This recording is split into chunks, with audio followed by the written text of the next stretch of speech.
Tonight, Lakers and Rockets in Houston with LA up 2-0 in the series.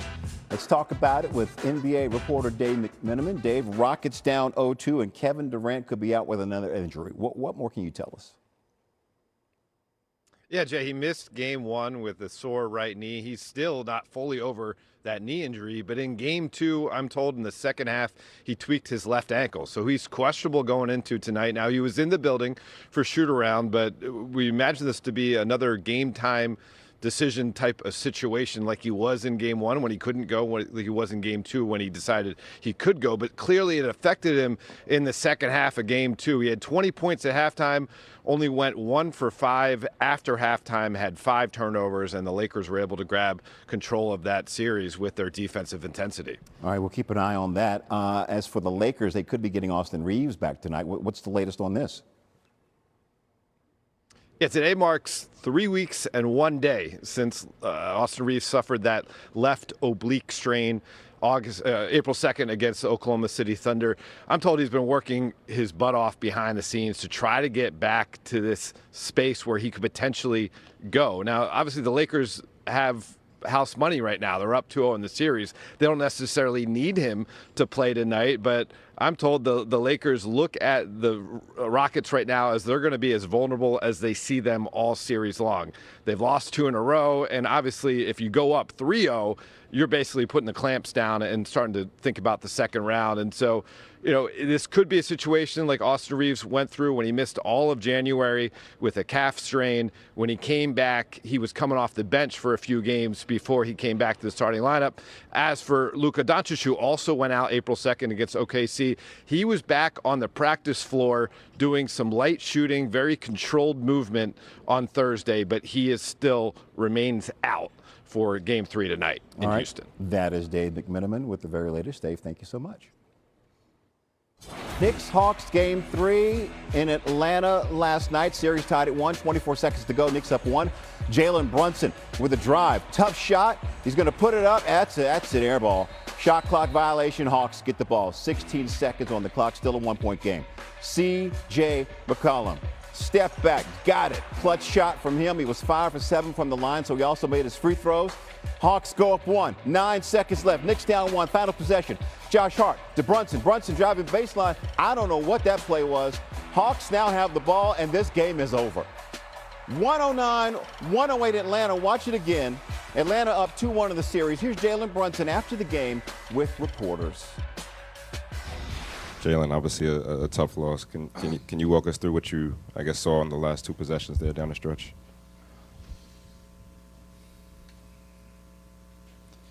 Wish I had a better answer for you. I got nothing right now. Nope, nothing. Chiney Ogwumike back with us. Chiney, what's the biggest concern for the Knicks right now?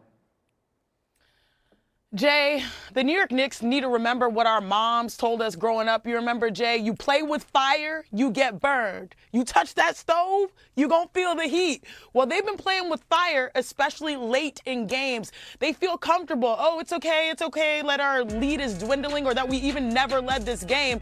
Down the stretch, we have a closer. Well, guess what? The closer in this series has been a guy by the name of C.J. McCollum, who's had 81 points through 3 games. He has been the closer.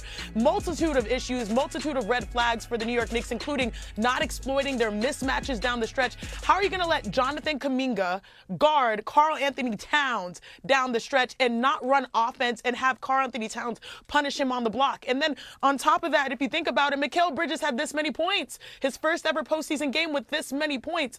A multitude of problems happening right now for the New York Knicks. They have to play with pride moving forward and also make sure they treat every possession like it's their last, because it could be very soon. Could be. And just a reminder from my personal researcher, Bryce Harris, it's Knicks-Hawks, because the Boston Celtics bench beat the Orlando Magic starters on the last day of the season and changed the playoff seedings. It would have been New York and Toronto, and the Knicks have won the last 13 games against the Raptors.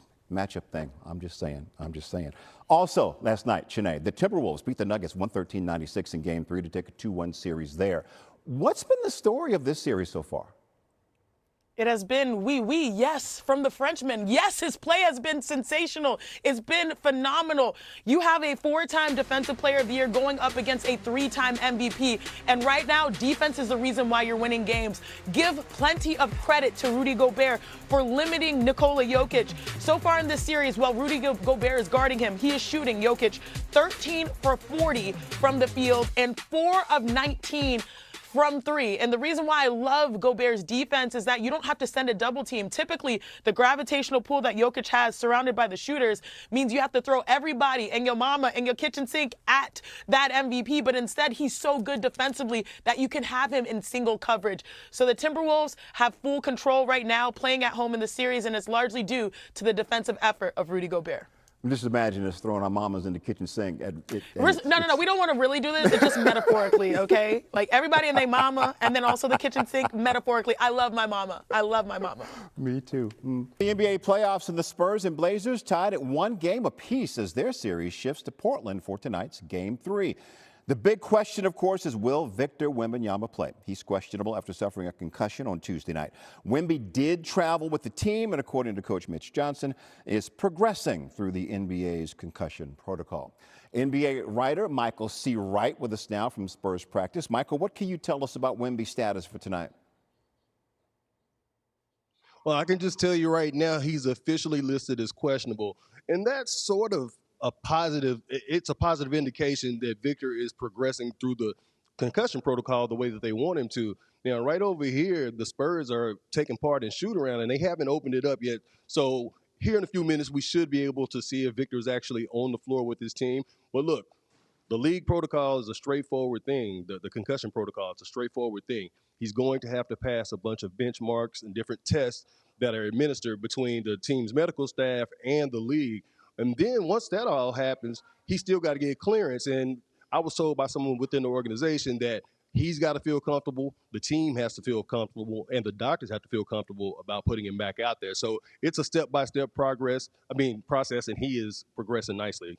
Okay, we will let you go watch practice. Michael C. Wright, thank you for that update. Appreciate you so much. All right, so the Spurs have unsurprisingly been much better with Wemby manning the middle. Their offensive rating in the regular season was 6 points better with him on the court, while their defensive rating improved by 10 points with the Defensive Player of the Year. Basketball analyst Chiney Ogwumike with us now. All right, Chiney, if Wemby can't go tonight, how do the Spurs win Game 3? Jay, this will be a tall task for the San Antonio Spurs to win Game 3 up against a Portland Trailblazers squad that's playing good basketball. And yes, the pun is intended, especially without Victor Wembanyama. But moving forward, I have my eye on De'Aaron Fox. He is a true young veteran. And I say young because he plays like a player with young legs, even though he's got 9 seasons in the NBA. He's a 2-time All-Star. He was an All-Star this year. And most importantly, he can do it on both ends of the floor and galvanize his squad full of Stephon Castle, Devin Vassell, a number of players that need to play well, especially their backcourt.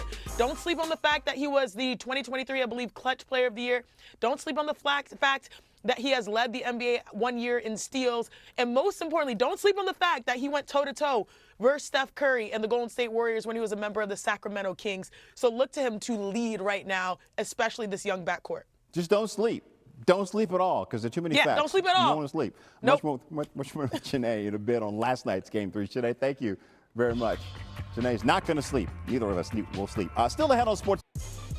We are hooping in Philly tonight. Sixers and Celtics tied at 1 game each in their playoff series. Let's talk about it with senior NBA writer Tim Bontemps joining us live from Philadelphia. Tim, what can you tell us about Joel Embiid's status for Game 3 tonight and for the rest of this series? Well, Jay, the Mats at Pittsburgh just went through talking about who could be drafted tonight, and we're still waiting to find out if Joel Embiid is going to play tonight here in Philadelphia. He's been upgraded to doubtful, up from out 2 weeks ago. Yesterday, he had that emergency appendectomy that's knocked him out at the end of the regular season and through both the play-in game and the first 2 games of this series, as you see on our screen. We're tied after a game apiece after the Celtics came back, or Celtics blew that game, I should say, in Game 2 on Tuesday night in Boston. Now, Embiid was at shoot-around this morning. Participated in shoot-around. He participated in parts of practice yesterday. And while he is doubtful, we have seen Joel Embiid go from doubtful to in a lot of times in his career. So I would not say right now that there's no chance that we'll see Embiid play tonight. Now, Jay, We will see if Embiid is able to go. I would not expect him to immediately be playing 30, 35 minutes. He is coming off an abdominal surgery. He hasn't played in a couple weeks. You're playing against a Celtics team that tends to be very quick, shoots a lot of threes, has a lot of perimeter players. So perhaps he only comes back in a cameo role. But for a Sixers team that obviously is now back in the series after that Game 2 win, it would certainly be a huge boost if they get their superstar center back on the court in any form tonight here in front of what should be a raucous crowd here at home against the rival Celtics. Oh, it's going to be very loud. Tim Bontemps from Philly. Thank you, my friend. Well, the Celtics are favored by 7.5 on the road tonight. 84% of the money on DraftKings Sportsbook is on Boston to win by 8 points or more. That is the largest percentage of money on any team to cover the spread tonight. Boston was favored, by the way, by double digits in games 1 and 2. Aaron Dolan here to help us bet tonight's NBA slate. Aaron, lots of money coming in on Boston. So how are you playing Celtics Sixers? I would lay the points with the Boston Celtics, and that's really hard to say, especially as a Philly girl. But like you mentioned, Jay, they were double-digit favorites in their first 2 games, so we're seeing a 6-point adjustment heading into Game 3, of course, heading to Philly. Now, in Game 2, the Sixers, that was a stunner there. They shot great from the field as well as from 3, so I do think that there's some shooting regression that will be looming. The Boston Celtics are better on offense, they're better on defense, and again, it's going to be hard to recreate what they did in Game 2, so I do think they can win on the road and also cover. As for a player prop, I'm looking at Derek White to go over 2.5 made threes. He had 2 made threes in each game so far of this series on 22 attempts, so the opportunity should be there. But for me, this comes down to Boston shooting in Game 2. They went 19 for 50 from 3. So again, the opportunity is going to be there. And of course, that Sixers defense is going to be looking at Jason Tatum as well as Jaylen Brown. Thus, ultimately, again, opportunity for Derek White. So I like him over 2.5 made threes. Okay, let's go to our other game. Kevin Durant questionable for Game 3. What player prop do you like in Lakers Rockets? I'm looking at Şengün to go over 20.5 points. Now, in Game 1, we saw his player prop as high as 21.5 because Kevin Durant was going to be sidelined. Then when Kevin Durant actually ended up playing in Game 2, this moved down to 18.5. So right now we're seeing it in a little bit in the middle at 20.5, but he's averaging 20 points per game so far in this series. And other guys are going to have to step up, and Şengün is someone that we've seen time and time again do that, especially when Kevin Durant hasn't been in the lineup. And this seems like somewhat of a must-win game for them, even though they don't absolutely have to win this one, but they want to get one at home. So I do think Şengün will step